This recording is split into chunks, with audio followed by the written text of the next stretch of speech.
Alright. I did a draft today, but I forgot to bloody. Not forgot, I didn't intend actually doing any recording. So you'll not get to see the draft. But I can show you the deck. So we ended up. What did we first pick? Tazri Beacon of Unity was the card in the first pack, but it also had a Thundering Rebuke.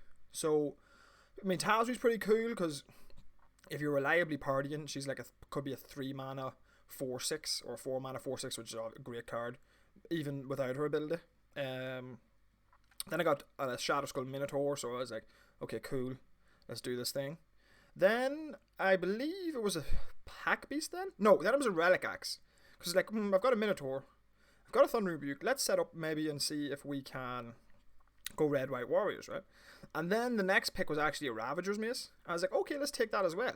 Then we're set up to do red black party, which we already want to do, and we can do red white warriors, which we kind of already want to do, given that we have one Minotaur, which is a warrior, and one Relic Axe. I was like, okay, let's do that. And then we ended up kind of just going red white party, I guess.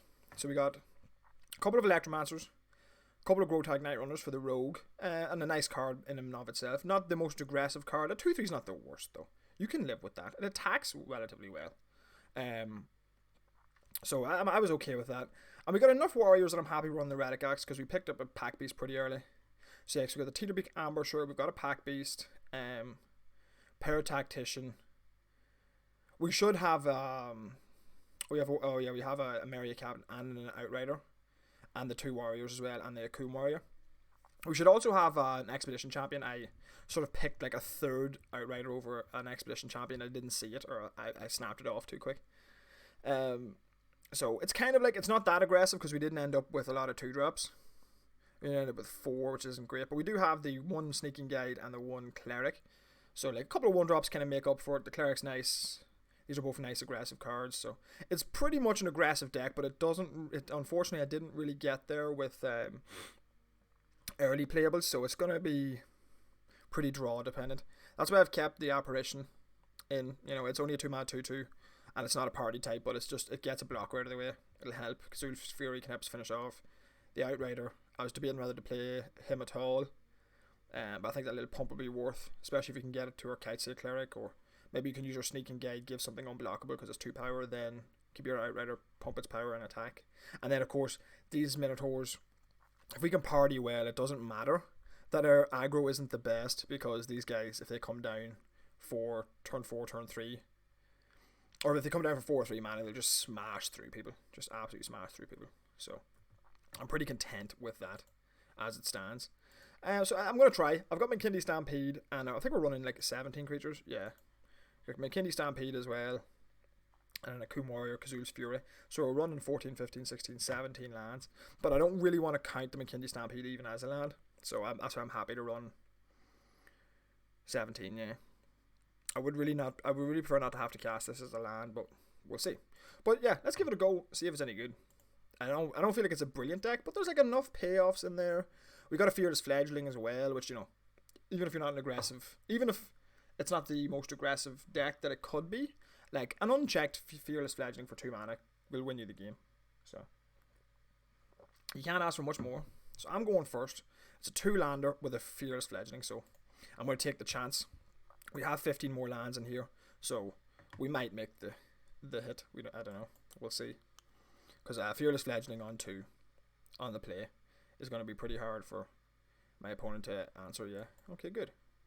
So we got the land, and it's double white for the Skyclave Apparition should we need it.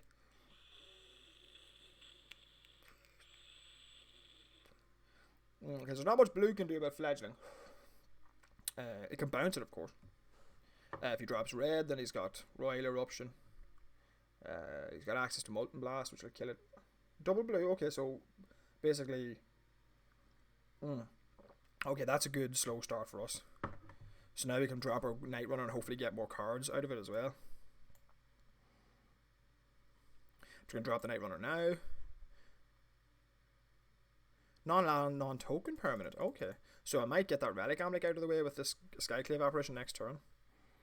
Because when that thing starts going off, it's going to be a problem. But he's blue-white, so I'm not super scared of it. Yeah, see. Now, here's the question, right? Resolute Strike. +2/+2. If I play the Relic Axe on the warrior, right? Yeah, actually, that's pretty cool. Let's do that. So if I play the Relic Axe on the Night Runner, that makes him a 3/4, and then if I just attack with the Grotag Night Runner, and I may as well send the Fledgling too, because he's probably not going to block the Fledgling, so. He's not going to Resolute Strike. Yeah, perfect. Get him out of the way. Get in 2 damage. That worked out pretty well for us. I know it's not the most like perfect play or whatever, but I think it's the best way to get that bloody Risen Riptide out of the way, because it's going to be a problem if it sits there and keeps blocking everything. We technically have the Skyclave Apparition online for the next one too. Okay. Now the question is, do we want to get rid of the Windrider Wizard or not? I do, yeah. I want to get rid of that because I want to attack and draw land.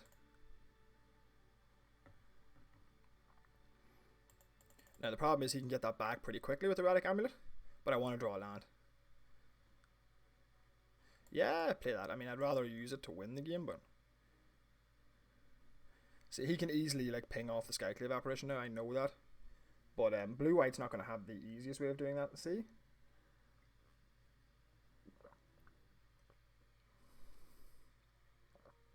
Oh, we're 1 land off. Oh, Paratactician is a warrior though. So practice tactics is for 2 already.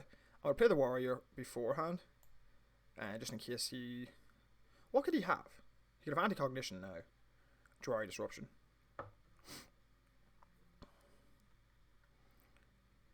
Right, so let's just send both of these.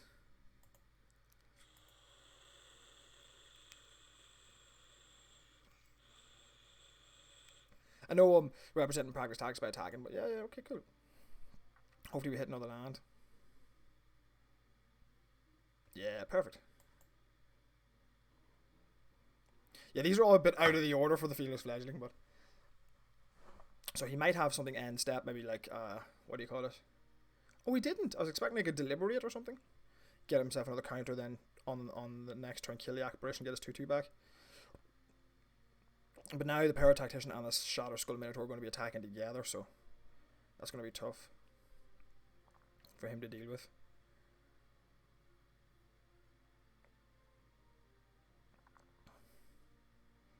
Right, I think. How much does it cost? We have 5 lands, right? How much does it cost to transfer this thing to? Yeah.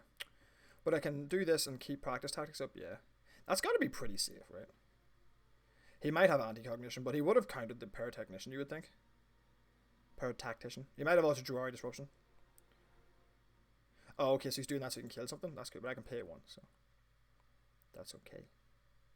I just paid it. But now I don't have practice tactics. So, but now if he doesn't kill the... see, but now the Paratactician is going to get a counter. So he gets a 3/3. But that's not the worst, because I can just send this, this, and this. You just have no real good double blocks, really.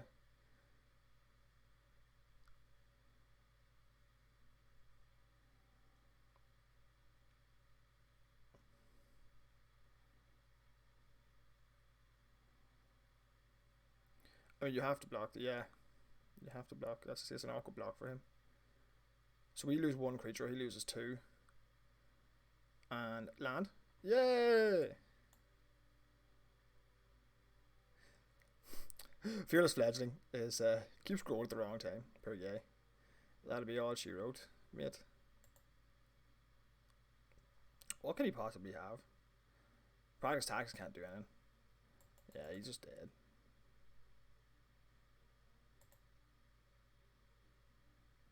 He just dead.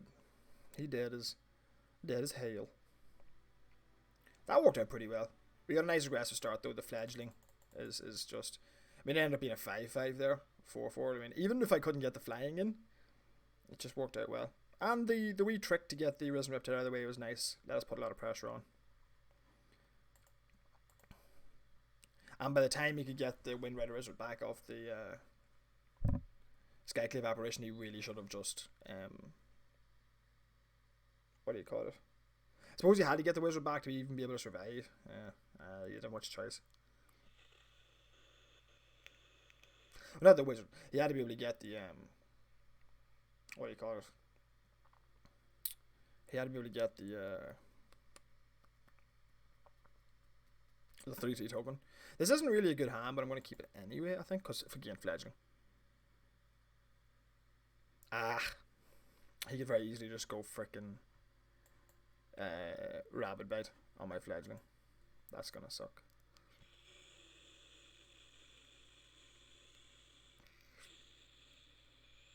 I mean, he has to be running rabbit bait. I don't really like synchronized spellcraft against these green decks. It hits the what do you call that guy? The 5/4 cleric. It hits him, which is fine, but it doesn't hit the stomper. I have one binding though, which is nice. But if he has a stomper, like binding is like my only answer. Yeah, reclaim's cool. That's cool. I appreciate the offer.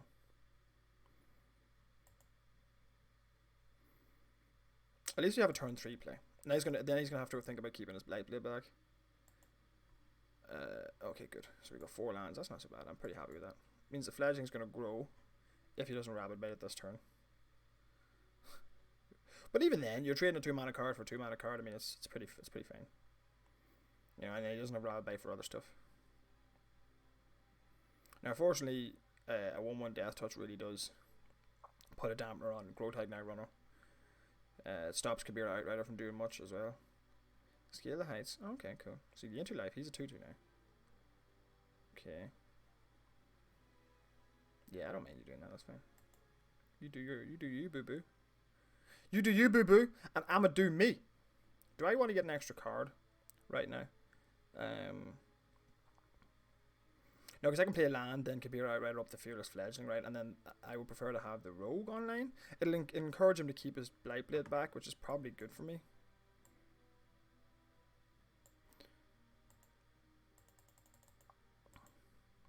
And I don't have a thing right now. I don't practice tactics, but I will soon. I have 2 in the deck, so hopefully we'll draw 1, get this Blightblade out of here. I might even spellcraft it depending on what he plays. Turn 5 is a good one. If he has the cleric, I'll be glad to see it. Or he doesn't Hornbill. I'm kind of glad to see that too. So he's doing a bit of a counters thing. Okay. So that's not so bad. So right now, that's for 2. Yeah, it's not worth. So we play the land. We could Farsight, but then his tactics isn't worth. Because it won't. Well, if I play the Outrider. If I play that Farsight Adept, tactics is for 4. And then if he blocks, he does get blown out. But I need my white. What am I talking about? Yeah, so let's just Outrider here. Outrider here. Getting for 5 with the fledgling. That is a nice hit. There we go.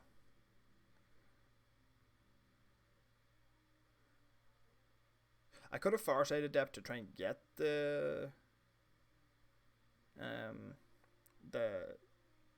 island. It would have been less of a hit, but I could have attacked with both. And practice tactics. Not the island, the plains, sorry. But, I mean, what's the chances? I'm running 7 untapped sources and out of what was it? 29 cards. So it's like... oh... That's only a 1/1/1 though. It does take it out of range though.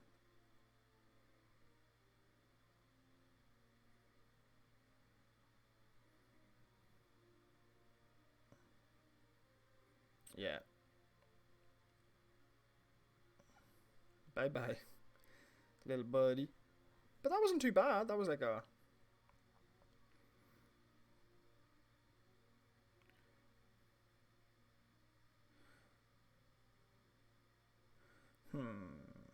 This is interesting.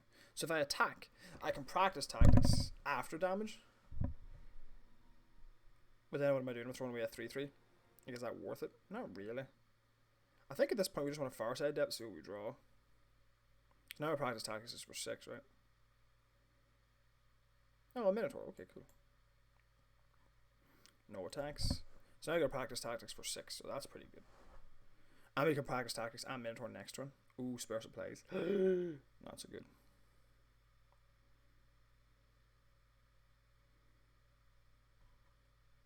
Can't do Nectar Pot, also not so good. Does that give him better blocks though? Rasmussen also not good.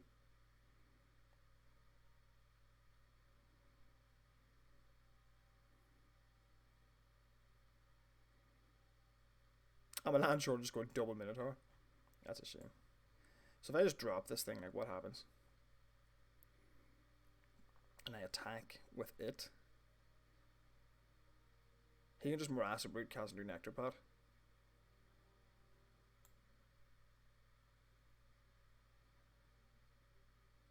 And I have Resolute Strike or Practice Tactics up. So yeah, I'm just going to send him. Because I have a backup anyway. And I have Resolute Strike here to give him +2/+2. And I can just blow him out completely if he like goes to a double block on it.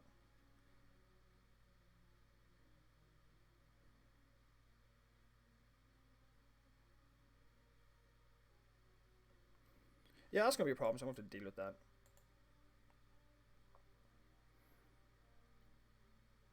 Like, I need to deal with that, or else I'm not getting in at all. So you can crack the Spiritual Blaze, which is nice. And you get a card. It's pretty slow, though. But unfortunately, he sort of locked the board up nicely, so it's kind of hard for me to get through here. So that's going to give me another 1/1.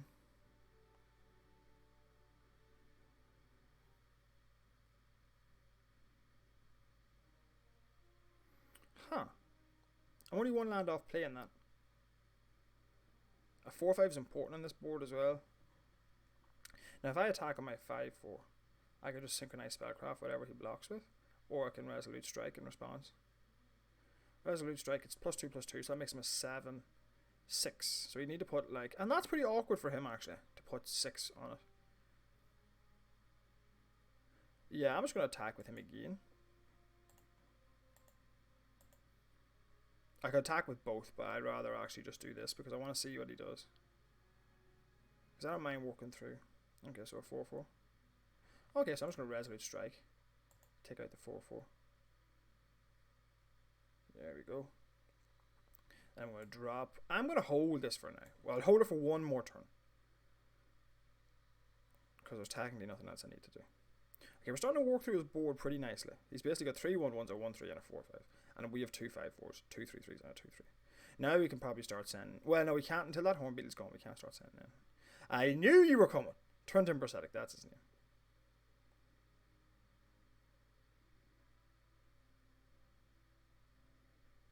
I was waiting for you.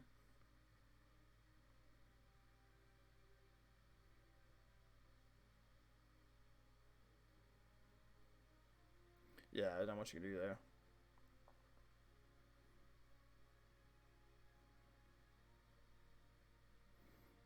Alright, let me see here.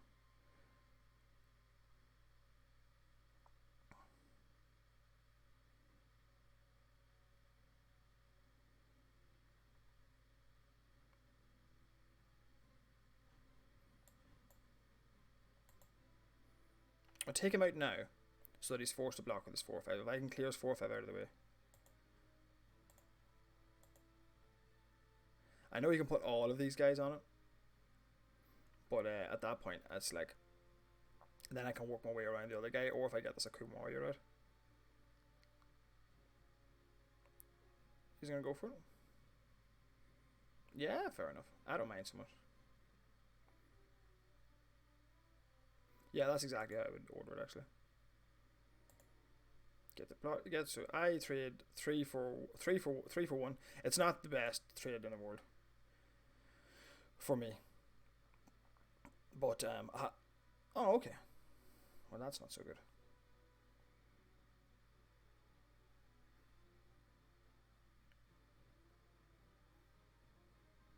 Yeah, it's pretty solid, pretty even board state though, and I actually have a good creature here. There you go. So now I can just slap this guy down. No attacks. So we do need to draw into something here. He's flooding out pretty hard, to be fair. 10 lands. He's holding another one. Gets +2/+1, so that makes him a 6/6. Yeah.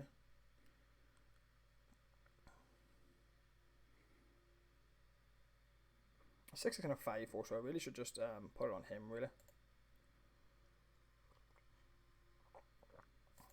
Because then he can actually trade.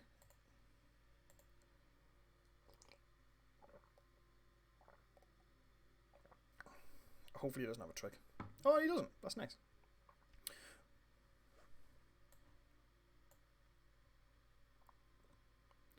So if I put this back on, and what does he become? He becomes a 4-2. Yeah, he just doesn't need that. I'm going to put it on the big guy for next turn. So the Relic Axe has actually worked out really well for us. That was a really nice draw. He's sitting with 2 lands in hand. Ah, Death Toucher. Ugh. Jeez. We have another practice tax if we would. Here he's binding. We have a... What do you call that thing? Sneaking Guide.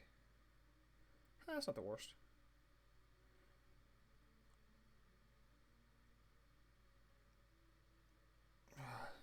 Like, I'm not sending him. I'm just not. I send him to get, like... No, I'm not sending him. I'm just going to play the Sneaking Guide and pass. Because then I can do what I was saying earlier. I could, like, give the Stonework... Oh, no, give the Grotag Night Runner.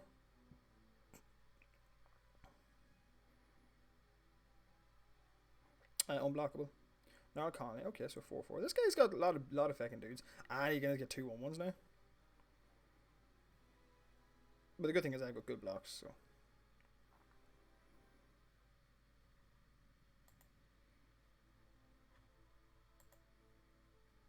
And now we're going to start drawing cards.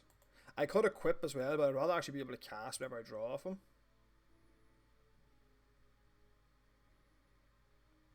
Oh, that's a bit awkward, to be fair. But hey, free land.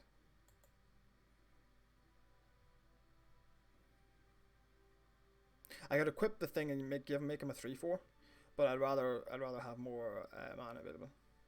So we know he's holding 2 lands, at least, or at least my gut tells me that. And he has got the. It looks like he has the Rabbit Bet, does it? Ask for Fortification. Okay, I see you, big dog.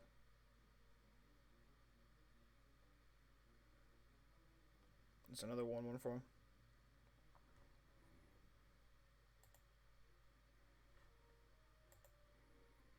We can win this game through resources. Come on. We can win this game through resources. Let's go. Come on, give me something that's not land. Ooh, nice. Okay, well, I need to think here, though. Probably grabbing the Colony, to be honest. Or is it the Death Toucher? If he grab the Colony, he can trade, but it's going to be pretty hard, yeah. I'm going to grab that Colony so that trades are harder for him. And it's also only a 2 mana cost, so if he kills it, he only gets a 2-2 back.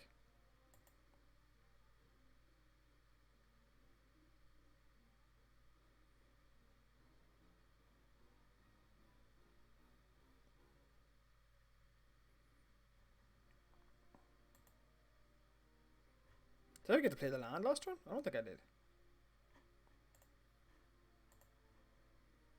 Maybe I did, though.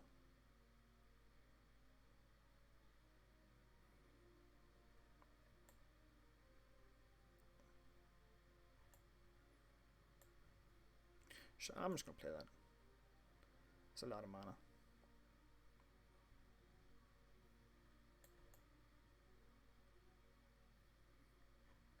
Yeah, we're winning this game just off the back of cards. Pure cards, eh?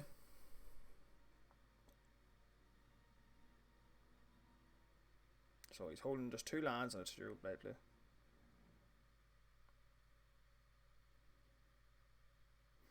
Can we alpha now? So he's got 3, 4, 5, 6, 7 blockers. There's like no way. 1, 2, 3, 4, 5. Yeah, we can't alpha. So it's just the same old. Send him in. See what we get.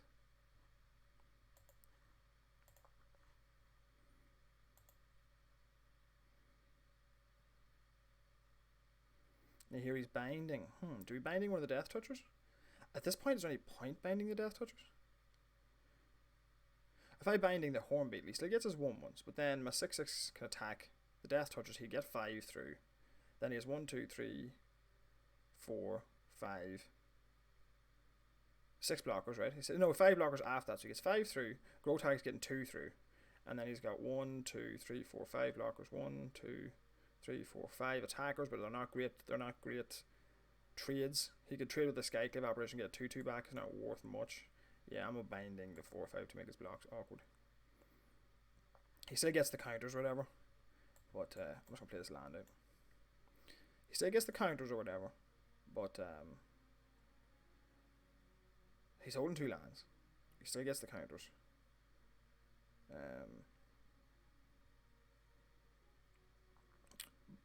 But it's a 4/5 out of blocking range.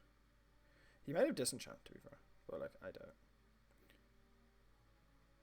I guess you got 3/3 Death Toucher. Okay, cool. And you're gonna get 2/1/1s. This is making things awkward, but it's still not the worst. Because the Death Toucher, I mean, there's what it's kind of pointless. Here he's binding a Death Toucher. Kazul's Fury. Now that ought to do it, right?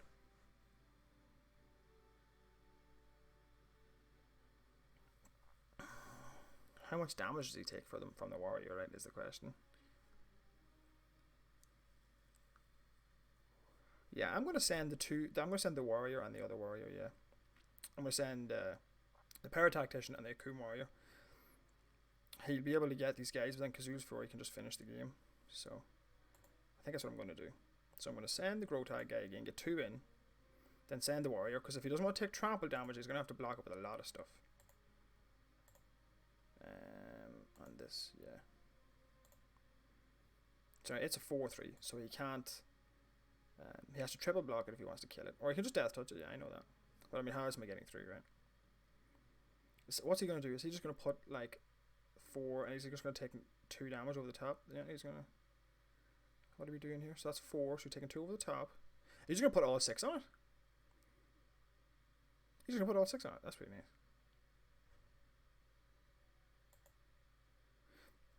So, how does this work? I'm better off just wiping out these creatures, right?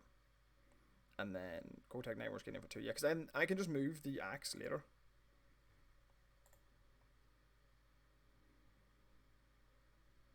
Because now he's just got 1/3/3, right? That's it.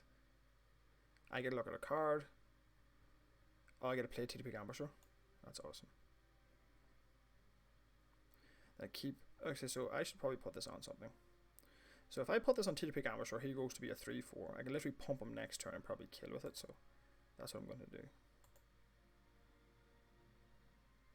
And then end turn. Yeah. We did it, boys! This is looking pretty good as another poor guy. I think he's just drawing lands all day, the poor guy. He does have a couple too many Blight Blades going on. I suppose it does slow the whole thing down, though. And he's giving up the goose. Yes, he's giving up the goose. I don't blame you, buddy. I don't blame you. Ooh, dear. We did it. We're golden, baby. We made it to the top. Started at the bottom, now I'm here. Yeah. Started at the bottom, now we're here. So deck's going well so far. Glad I decided that. I was a long time deciding whether to bother with the Akuma Warrior. Like I said to myself, if I'm somewhat aggressive, that'd be my 3rd top land, and it's a 6-drop. And it's a 4/5. Like, do I really need it? Turns out I needed it. Oh. He could have blown me out in several occasions, to be fair. But there wasn't much I could do. And them Death Touchers were annoying. Oh, this is nice. So I have a turn 2 TDP Ambusher, turn 3 Relic Axe, keep Practice Tactics up, turn 4 Kabira Outrider for 1. Yeah, but you never know. Something might change.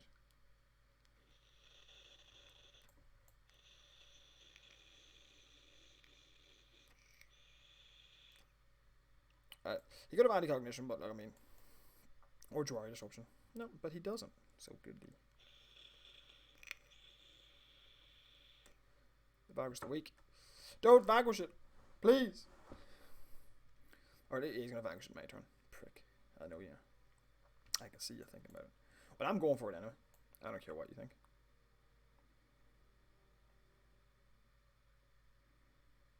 Don't vanquish it. He's going to do it now. He's going to wait till I attack. He's going to vanquish it now. No, nothing. Okay. 3/4 and turn 3. I can deal with that. Nice. He didn't have nothing. Cool. Mask Guy Dancer. Cool beans. Don't mill my good stuff. Those are both good things. Why'd you do that? Why'd you do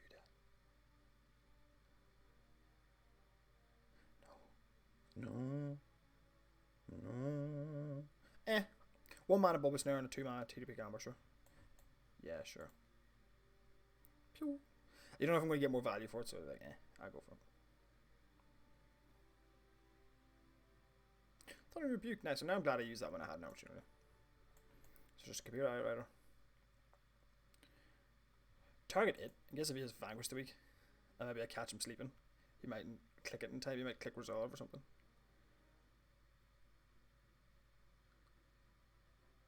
Oh my god, that's perfect. It's because Thunder Reboot is Sorcery Speed. Yeah, Sorcery Speed. Okay.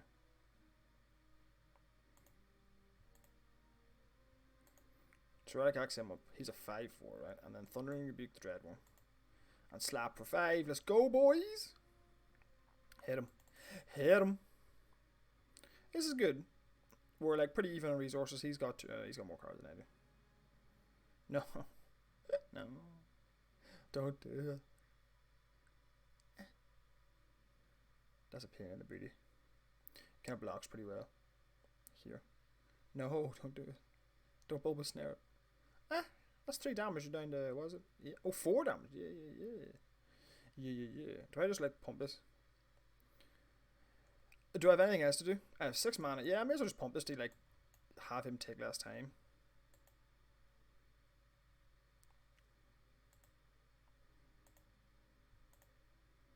I don't think it untaps. I didn't think it did. But now I got a 2/2 flyer, and his 4/3 is tapped. Oh crap! It's only for this turn. I didn't have any mana to spend anyway. I for some reason I was like I thought it was like Chilling Trap. This guy gets to scratch too. He can kill me in 3, and I have to hit him 4 times. So this is gonna be kind of awkward. This is gonna be awkward. No, I shall not block. It's gonna be tight.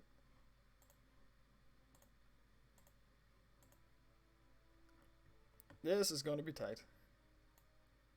And can he stampede? +2/+2. I can surprise lethal him. I really hope he doesn't have anything. It'd be so easy for him to interact with that too. So easy, just bounce it. No! So now I can't even surprise lethal him. Now I just gotta surprise. Now I just gotta. Wait, he hits me for 7 now, down to 9. This is awkward. Ugh, I really need an answer to this Ghastly Gloomhorn. Give me practice tactics. It actually would work too. Go Tag Night Runner's not the worst. That makes him that'll make him a 3/4, right? So what I actually kind of want to do. So he sees this coming. Is he gonna chump? He doesn't know I can't lethal him, right? So when I chump, I mean, if I have Royal Option, he's just dead. If he doesn't chump. But then if he does chump, he can kill me next turn. So he's not going to do that because I can't lethal him. So here's the question: is like, if he doesn't block, which he probably won't, I get him to 2, then he hits me back. He's up to 5 again, and I'm dead next turn, and I have no blocks, and I can't even play the Grotag Night Runner. So I gotta try and win this on the ground. So I gotta play the Grotag Night Runner. I gotta equip this thing. I may actually have to chump next turn if I want to survive. Do I chump next turn? He'll take me to 6. I can block the Cascade Seer if he doesn't have any removal. Then I will take 7, and then I have to chump the next turn. This is tough. I can block the Cascade Seer, and then I can trade off with the Vampire if nothing happens. But I need an answer for the Gloomhunter. Practice tactics will kill it. I have a practice tactics for 6 actually. So this is close. I hope he doesn't attack all. That's gonna make me nervous. You son of a gun! Alright. I'm jumping. My gut tells me something's up. If I chump now and then I draw a Resolute Strike, this is a bad play. But I have no Hero's Binding. He has something. Yeah, so that would have lethal me, would it have? No, not my Night Runner. He's my only hope.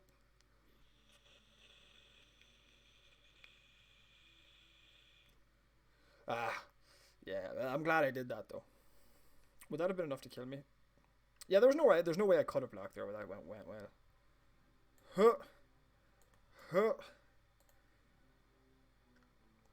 Go to the big ambusher.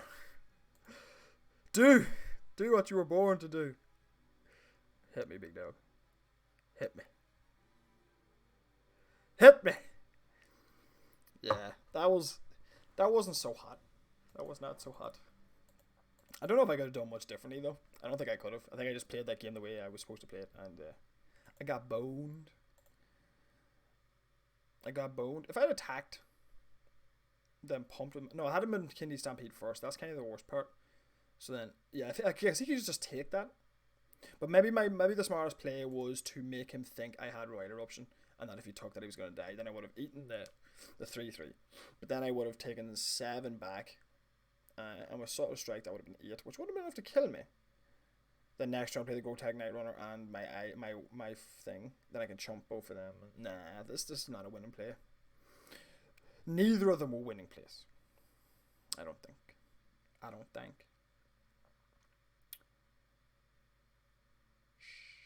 Yeah. Sloppy draws. The Kites of the Cleric, I'm not super excited about it as a card, but it helps early party, because if I can like go turn 1 Kites of the Cleric, turn 2 TDP Amateur. What if I went turn 3 Electromancer, right? If I went turn 3 Electromancer and I had 3, I would be able to go turn 3 Electromancer into Shadow Skull Minotaur. Yeah, see, this is nicer, because now I've got a Cleric and a Night Runner. If I draw like a 2-drop thing, I can just like play this guy on turn 4, and then we in business, baby. We in business. Whatever business is. I don't know what business is. So yeah, the Cleric's it's just there for an early drop. That's also kind of why the sneaking the Goblin Guide dude is there. But although he does have applicable things, because the Goblin Guide Rotag Night Runner is a combo thing that actually won us the last game, because we just outdrew our opponent. Not the last game, but the game previous. Skykill Evaporation, and I can't do nothing with it. Hit.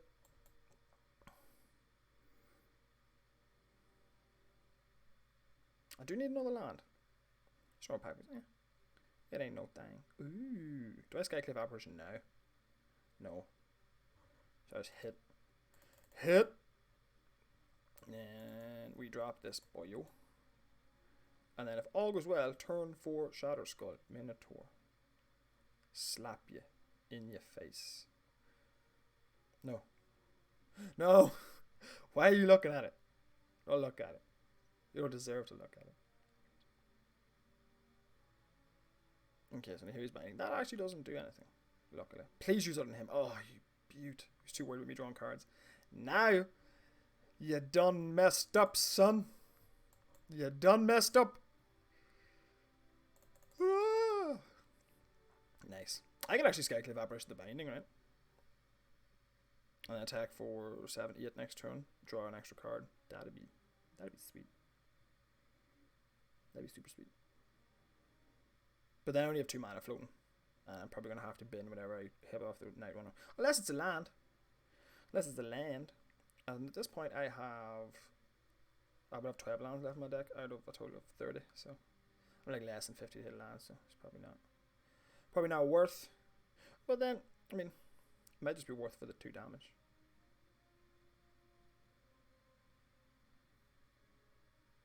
I will Skycliff Apparition Pack Beast. Like I have no qualms in doing that. Mono White Pack Beast. Mono White Pack Beast Tribal. Such a good card. I love this card. Ooh, Mono White Emiria. So a 3/3. Is that a problem? The wee fake punt, I like it. Ooh, that's pretty aggressive, dog. So I can either Nahiri's Binding and then go, or Skycliff Apparition and then go. If I Skycliff Apparition and he kills it, then he gets a 4/4 back. Whereas if I just binding it, I get in for 2 less damage. No, so I can't attack the Go Tag Night Runner unless I hit the Nahiri's Binding. Yeah, that's right. So just bonk. Bonk. Bonk. Get in for 6, and now he's dead next turn. And I've got extra removal. So this is looking pretty saucy. Pretty saucy. Oh no. He got a Deadly Lance for 3. Deadly Lance for 3. Subtle Strike. Per Tactician, okay. Warrior. Okay. Oh, okay, the Blood Priest. I see you, big dog. I see you. Well, that's pretty tight. Nice. Skycliff Apparition, the Per Tactician, and then he's kind of forced to, like, jump or he did. Oh, baby. Oh, baby. Let's go. So attacking for 11. Can he kill me back? No. So he has to chump 1. Yeah, take 6. Then he can hit me for 2.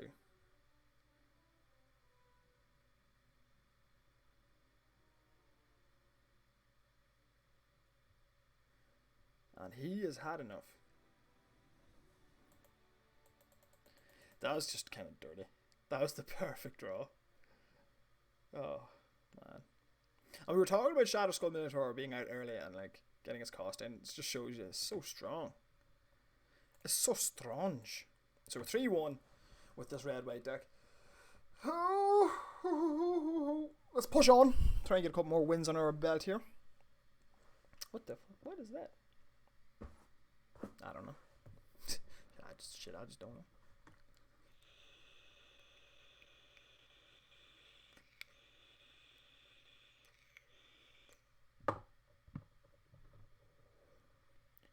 $404. Opponent not found. I like it.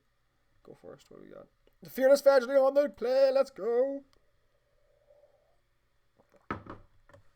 Turn 2, Fearless Fledgling.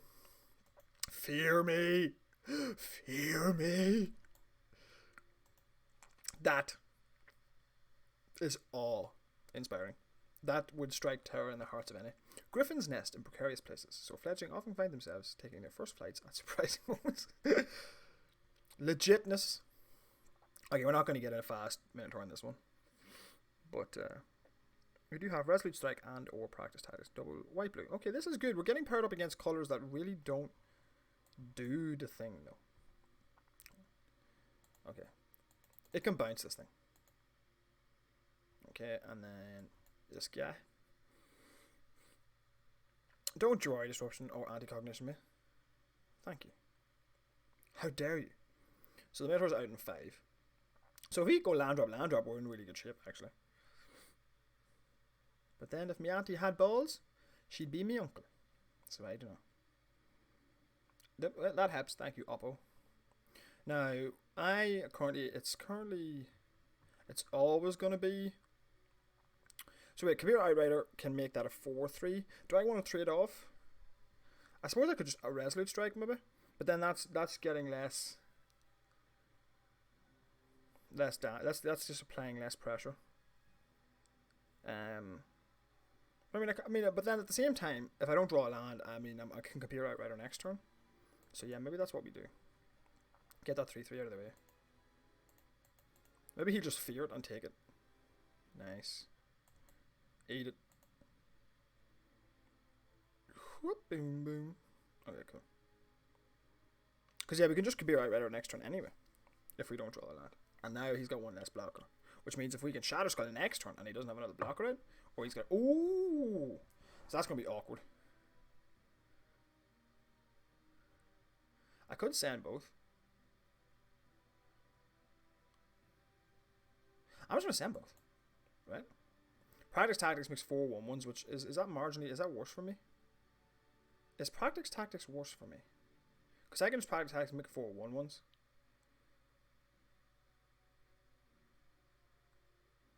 Or I can trade off. Does it end up in the same spot?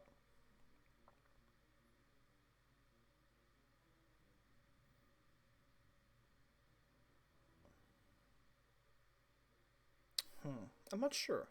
Is 4-1s worse? Is 4-1-1s worse or better for me?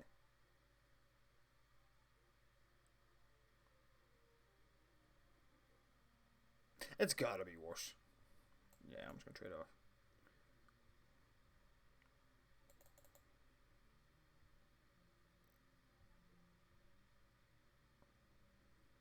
Because no matter what way this flies, he has to trade, and I get through 8 damage. So, and I think this is better for me. I think this is just better for me. He's trading up on mana, but I get 8 damage in. Then I got the Outrider for next turn, and I'm growing the Tactician, which is nice. Get it further range. I've got to Practice Tactics still for 1 though. Cascades here. Ooh. 404 land not found. That's rough. Oh, I found that. But it's still nothing though. So now I just go land, Oh, that's the perfect land too. So he becomes a 5/5. Then I Kabir Outrider.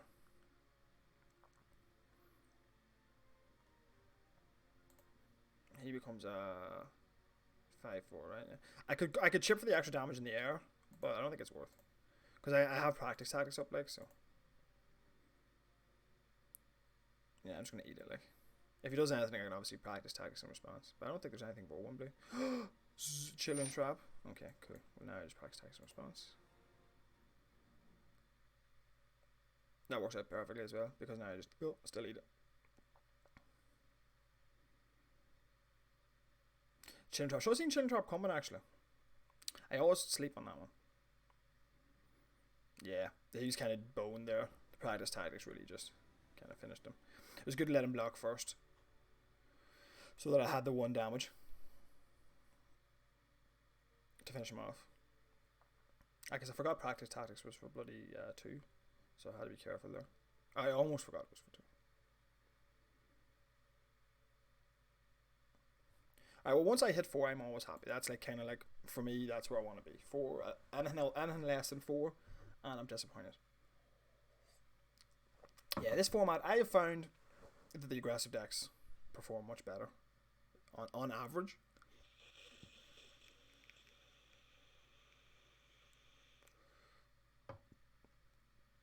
Well, aggressive's not the right word. Very, very board focused decks, you know. I mean, I don't think there's anything in my deck that isn't a creature, something that enhances a creature, or something that kills a creature. And getting like cards like Skyclave Apparition are excellent because it's removal and a creature. You rarely actually attack with it, to be fair. No! Where's my turn 2 fledgling? Do I keep this? Probably. It's not very aggressive, but I don't have many 2s, so a mulligan's just not necessarily even going to pull me up a 2. It's not like I can mull this knowing that I'm almost certainly going to hit a 2-drop, so I'm just going to take my chances with this one. I have the removal in hand, so this can be more of a controlling game. Grotag Nightrunner is great as well, because if you can work it, it's a great way of drawing cards without actually just casting, you know, Field Researches or Spare Supplies or Skyclave Plunder. You know, it's a 2/3 for 3, which is like fine. And then if you can work it, you can get cards off it. But you don't, you know, it's still a creature no matter what, so it still attacks, still blocks, and then you can still get your card drawn, because that's the big drawback of these red-white decks, right? Is the lack of card draw. So like having Grotag Nightrunners is really nice. Oh, okay. I see a big dog.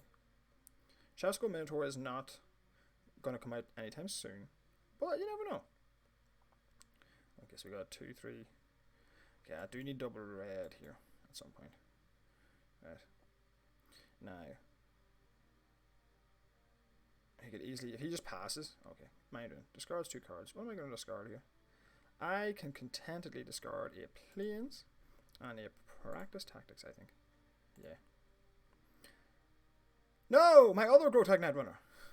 Whatever shall I do? This is good, though. Okay, so let's just send. That's actually a really nice draw if I draw a red next turn, or even draw a red now. Damn it. Damn it. No, yeah, it still works out. But like, if I draw a red next turn, then the Minotaur's on, and he can attack with the Paratactician. So what do we want to get? I'm going to dump this Cleric. And am I going to dump? I haven't done the Spellcraft. I can't even cast it. I'm hands off. This guy really does not want me to have, cards. What a doucher. Red. Son of a gun. Yeah, let's go. Because then if he kills this, he gets a 2/2, like whatever. And it's a 2/2 that can't have Death Touch. So. Nice. That was lucky. If this guy plays another... You son of a gun! You're going to die from doing that, you know. 3 Mind Drains in a row. What is wrong with people? Oh yeah, my mountain finally. Just what I always wanted. A mountain for me and my friends. Okay, I have lethal now. This actually works out really well. Do you have another Cleric? You don't even have another Cleric. This works really well. Can he kill anything? He can't kill anything. Nice. Well, your back's to the wall, big dog. Do I need to play this Ardent Electromaster or does it make any difference? No. So let's just get in. No matter what he blocks with, he gonna die. Yeah. It's the first time I've ever played Resolute Strike. I'm really glad that I did. It's coming up so useful. Eat it. Yeah, sure. Look at all my red mana. Where's your Leyline Tyrant when you need one? Well, that's what you get for playing 3 Mind Drains, mate. That's awkward. I'm sending the squad. So he's taking... See, if he blocks a Night Runner, he's going to take more damage. He's going to take 8 damage. Yeah, he can't even block Night Runner, he's going to die. No, you could have lived! You could have blocked... Not the Night Runner. Come back! Mind Drain's a good card. I promise. It actually is a good card. 3 of them's a bit much. But maybe he just had like the nuts life gain cleric deck and drew all his Mind Drains. Which is why you don't put so many Mind Drains in your deck. Because those are cards that don't affect the board, like I said. You do want to be affecting the board, my brother. 5-1 it is. On we go. On we go. Oh, I'm old. I'm old and decrepit.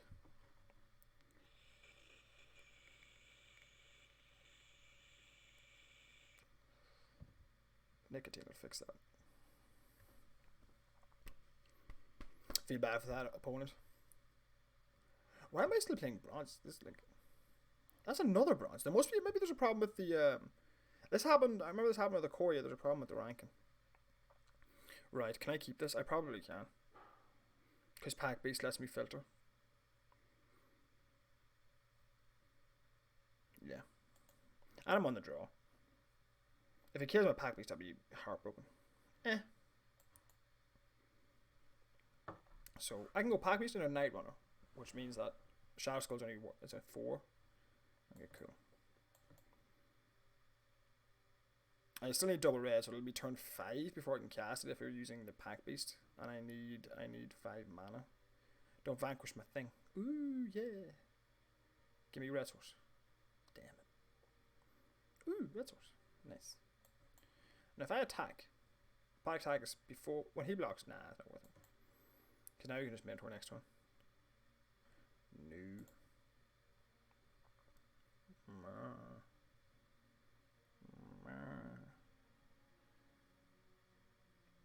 So he has Deadly Lance on 4 now. So he has Deadly Lance. He mightn't hear he's binding the Night Runner. Night Runner's nice. It draws removal. I like that about it. And out of a white deck, oh no, I know he's got black as well. But if ooh, that's pretty. You son of a gun. I've had it with you a lot. No blocks. So. But yeah, he drew removal, that's good. It didn't really matter. Right. Huh, what do? What do?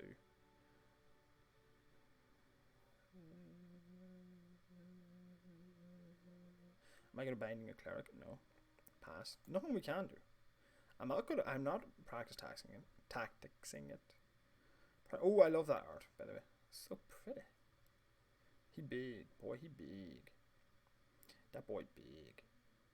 Send both. Go on, then you can't black my Shadow Skull Minotaur. Send both. Why would you do this to me? Oh, he knows I've got practice tax. That's why. So now I can't send my Minotaur. Well, I can. Can I? So if I force out dead, my Minotaur becomes 4 then. I have 2 mana up.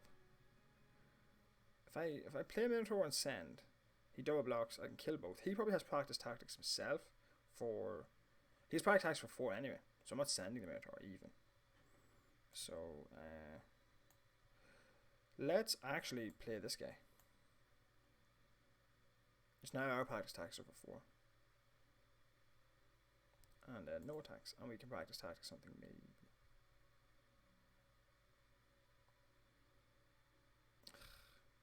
It's so big.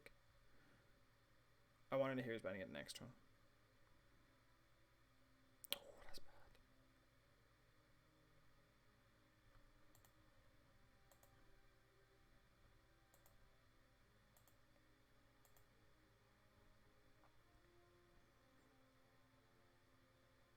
That helps though. So let me see. 6 mana. Sneaking Gate. And then we can cast a Shadow Skull Minotaur now, but I think I need to Nahiri's Binding. It's been drawn attacks, right? Yeah. So got a Nahiri's Binding that. Okay. Then I can leave Practice Tactics up. I probably should now just kill the fella there.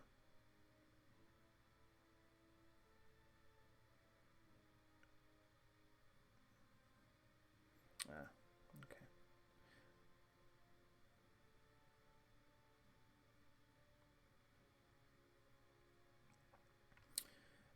Yeah, I'm just putting the gate in front, right? I can't take 5, can I? No, not with this life total.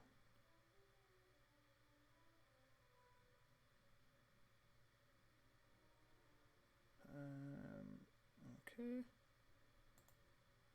I can take the 1. That's not so bad. That's not so bad. I'm a price tax net. I have other ways to deal with that.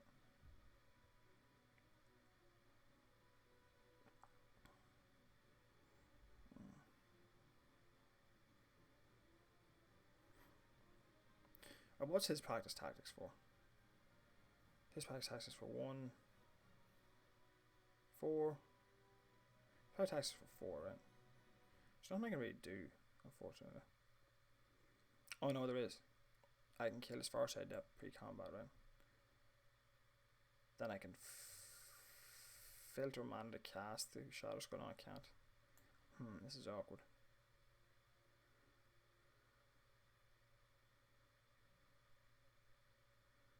Man, this is awkward.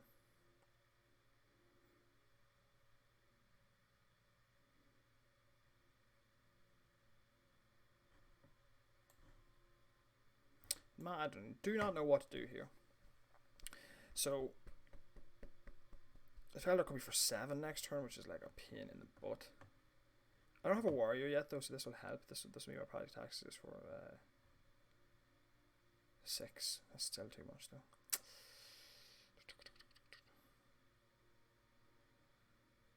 Look, he's always going to be 4, but I might lose this guy, so I'm going to play him. What if he doesn't have practice tactics? We're going down to the shop to get a bag of coal. Just we've got sticks there for I'm recording here, Mary. You wouldn't mind? I'll chat in a wee bit. You don't want anything? Nah, I'm grand, eh? I don't know what to do here. If he has practice tactics, I'm boned. Yeah, but I think I have to send. He's been playing like he has practice tactics. Oh, okay, he didn't have it. Okay, that actually worked out pretty well.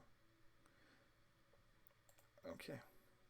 I see I was playing with practice tactics there, but I just figured there wasn't much I could do. Like, I mean, if he has it, I mean, how am I winning?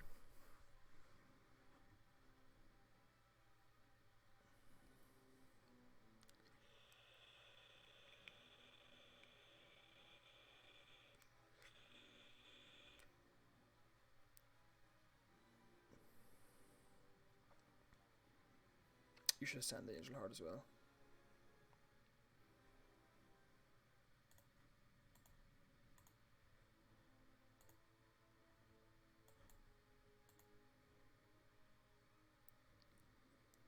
Okay, good. I'm not dead just yet. Okay, so that's not the worst, but he has Menace, that's a problem. Right, let's figure this out here. If I cast a Cleric and tap both of those down, I can get in for 5, bringing him to 10, but then he can attack me back for 6, 7, 8, which will kill me. I can cast a Cleric for 4, that I have 2 left for Thundering Rebuke, which means he can attack me back for 6 and not kill me. Then I can Kidney Stampede and possibly win the next turn. That's probably the way to do it. I mean, because I do want to win this thing, not just survive as long as possible.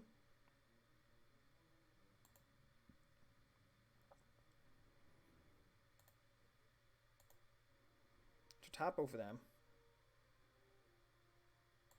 then send this guy. I can block the 1/1. I'm gonna kill the Menace guy. It's less damage, but I can kill the Menace guy. I'm an idiot. Why can't I math? I'm an idiot.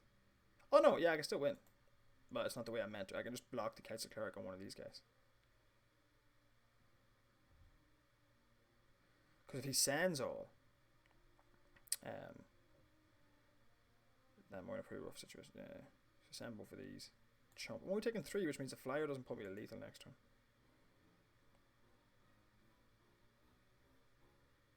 Yeah, okay. So what do we got here?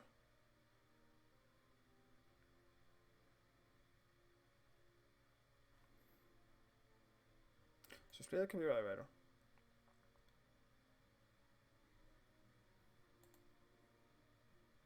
Seven. Nope. Just pass. No attacks. Because the Kaiser Cleric isn't lethal in the air.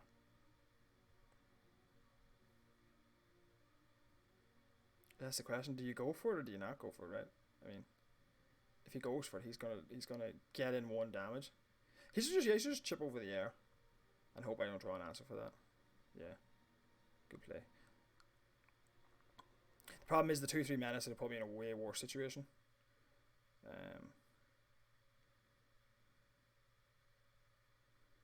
I think I've lost, right?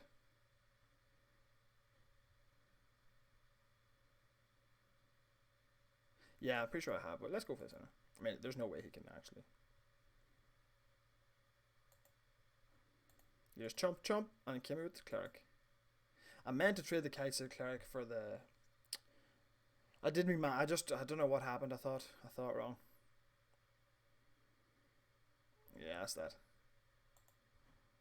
I thought wrong. For some reason, I must have missed the Nahiri's Binding or something, or I did my math wrong. Idiot. I meant to keep the Cleric back to trade with the other Cleric. Should have just held that Kumario back instead of going for that damage. That was greedy. I didn't have any way to follow through in that. You know, because if I trade the Cleric off, it's a stalemate and I have the bigger creature. So, yeah. Yeah, that was bad play. Probably should have just played the Cleric, not tapped anything, not attacked, killed the Black Bloom Rogue. Maybe attack. No, still not attack. Then held myself back. Then I could trade the Clerics off. And I would I would have been able to block his attack. Yeah. Poor decision. In retrospect, of course. I mean, all I need to do is draw practice tactics, which I think I had one of, or Nahiri's Binding, and then that was the right decision because I'm putting pressure on him. But I think possibly a little too aggressive there. Because my outs weren't great. And the 5 damage ultimately didn't really matter. But then it was the only reason I was in a position then to win. You know, if I could get him to overcommit. Still made the wrong choices. So I'll lead with Kazul's Fury anyway. This is a good hand. Another 2-drop would make this hand absolutely stunning. Because then I can go Art and Electromancer, drop a 2-drop. You know. But I'm not going to miss out on playing my Pack Beast. I'm also going to have Party for 3. Because I can go Pack Beast, Electromancer, Outrider. Go Tag Night Runner. So do I remove that? Or do I just go Art and Electromancer and then trade off? Or just go Art and Electromancer and trade off?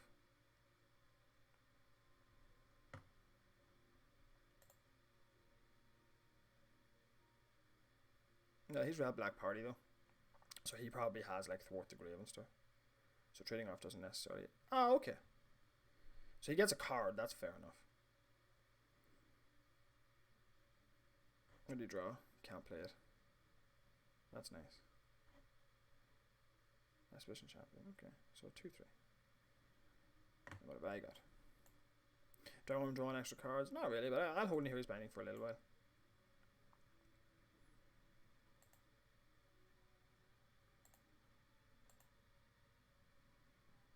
Binding up his Grotag Night Runner, then I'm in pretty good shape. It doesn't really affect his party synergy too much, but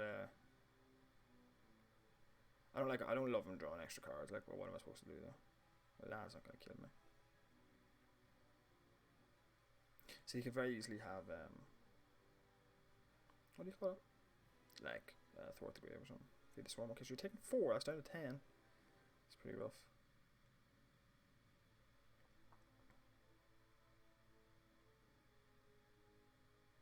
So I think pre-combat I send the Ardent Electromancer.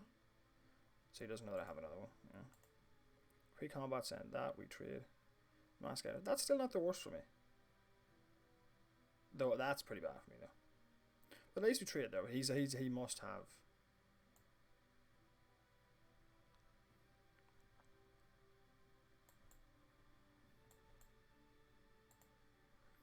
He must have Thwart the Grave. I'd be very surprised if he doesn't.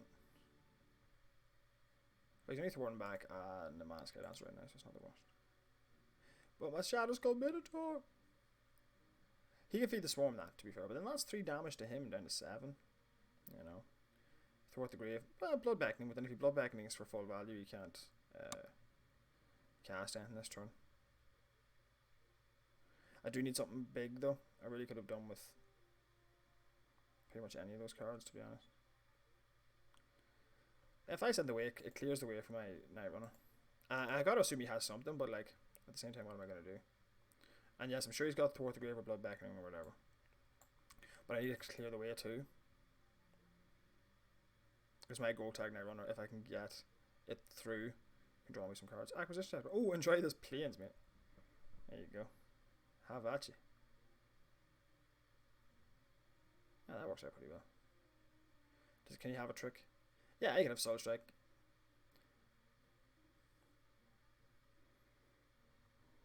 Yeah, I'm just going to send the Go Tag Night Runner. He might have Soul Strike. But that makes him a 2-3, makes me... Yeah, okay, no, so just get the card, sweet. So...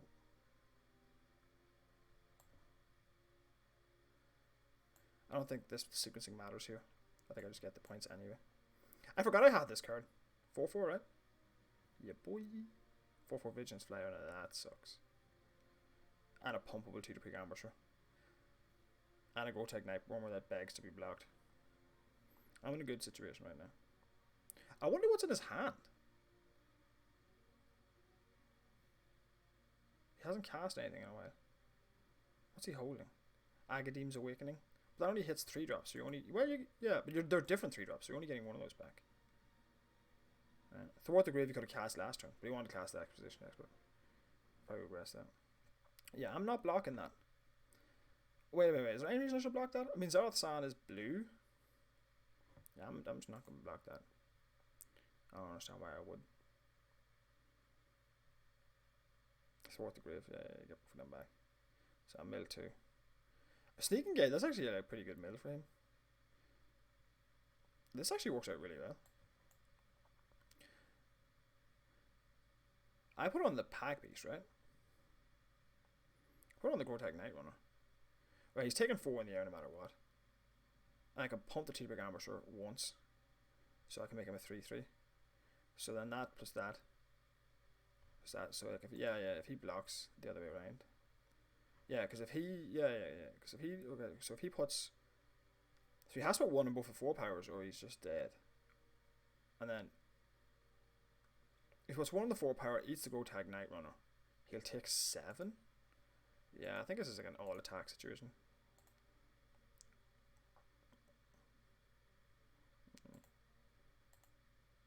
Yeah, so he takes 7, he eats the Go Tag Night. No, they just bounce anyway. Yeah, that was a good decision. Yeah. Man, Grotag Night Runner. Whew. It's won me so many games. That card draw is so good. I let him get his card draw on as well, but I think it was better to like play out my hand first. You know, taking a turn off to like binding that. Yeah. 6-2. Alright. Let's go for 7-2. I'd be pretty content with that.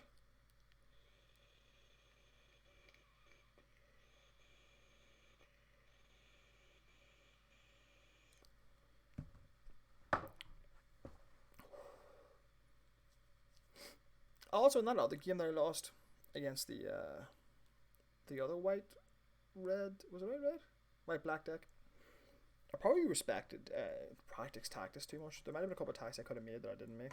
It was kind of awkward sequencing for me. It was just really awkward sequencing. I could have nabbed that Felidar way earlier if it just worked out differently. Yo, that is a booty hand. Can I play that? I mean, I'm running 18 creatures, so I mean, but like Skyclave Apparition on 3 if I draw nothing else. Because right now this hand does literally nothing. I'm a mullis, and I know that's weird, but like the hand just does nothing. So I go first. I'm gonna keep my 3 drops. I keep my Relic Axe. So I should probably get rid of one of these 3 drops. I should keep the removal. Maybe I just don't keep the Relic Axe. Maybe it's not necessary. Or I could take the chance on the land. That's not a good idea though. Well, I mean, turn 4. This will be a 4, a 5. That could be a 5-3. This draws me extra cards though. I can't do both. But turn 4 I can Relic Axe and Thundering Rebuke. Yeah, and I should probably keep the Go Road Tag over Night Runner actually. As much as it hurts, I should keep that one. I know I've got a Relic Axe and a Paratactician, but I'm down on cards. So what I want is to be able to get my cards back, and if I can go turn 4, equip Go Tag Night Runner, and then Thundering Rebuke something, get in, then we're in good shape. You know. Problem is if he just drops like 2 creatures, it's kind of awkward. I think that's the right decision because I need to make my cards back. Turn 4 I can't really make them back, but I could hit a land, so it's probably still worth trying. Because I mean, I'll have to, if turn 4 he plays something, I'll have to like probably Thundering Rebuke. So, okay, Sneaking Guide's not the worst. So that's an aggressive start by the looks of it. So do I play the Relic Axe now? No. Do I play Thundering Rebuke now? No. I just don't. I just pass.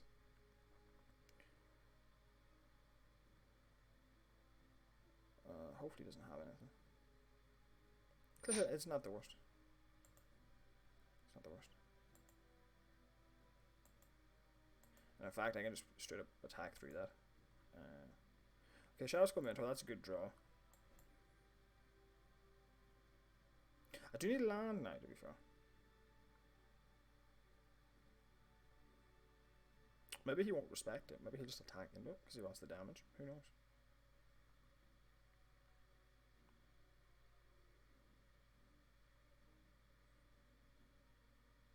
I have a lot of options for the next turn.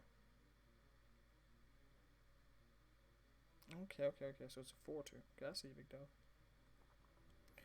No blocks. So, we definitely Thundering Rebuking the, okay, so that's 4 mana, that's nice. So, here's the question. If we attack, we could just Resolute Strike, making it a 4-5. Which means I can save my, and if he doesn't block, I can just kill it anyway. And no matter what, I'm going to kill, yeah, so I'm just going to attack first. Because Resolute Strike's probably better. Yeah, see, so I just chomp him there, yeah, nice. And I just Thundering Rebuke this guy. I suppose we play the Relic Axe out too, because I can Resolute Strike and equip the Relic Axe. Later on, you know.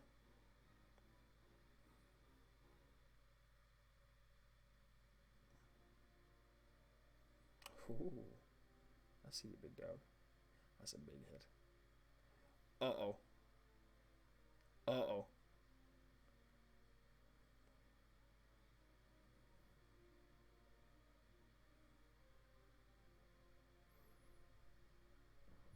So if I attack with Go Tag Nightmare, he's not going to block. Right. I'm taking 10 back unless I can chomp him. But if I do that, I'm chomping anyway, because he's a 5 mana first strike, right? But then I can Resolute Strike. And I'll survive. So probably just play this Go Tag Night Runner and just pass. If he has any shenanigans, we're in a lot of trouble. But he's got 2 cards in hand, they could easily be lands. He mightn't have an interact, and what are you going to do to Relic Axe, Cliffhaven, Sellsword, followed by Core Blade Master, hit you for 10? You know, what are you going to do for that, right? So now we just take our medicine.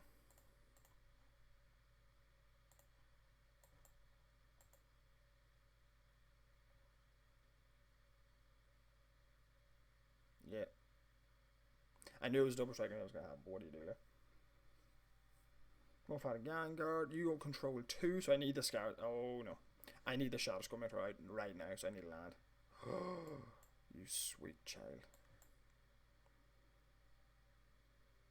Oh, but he's first strike, so I'm still boned. No, so I have to chomp, basically. And hope something good happens.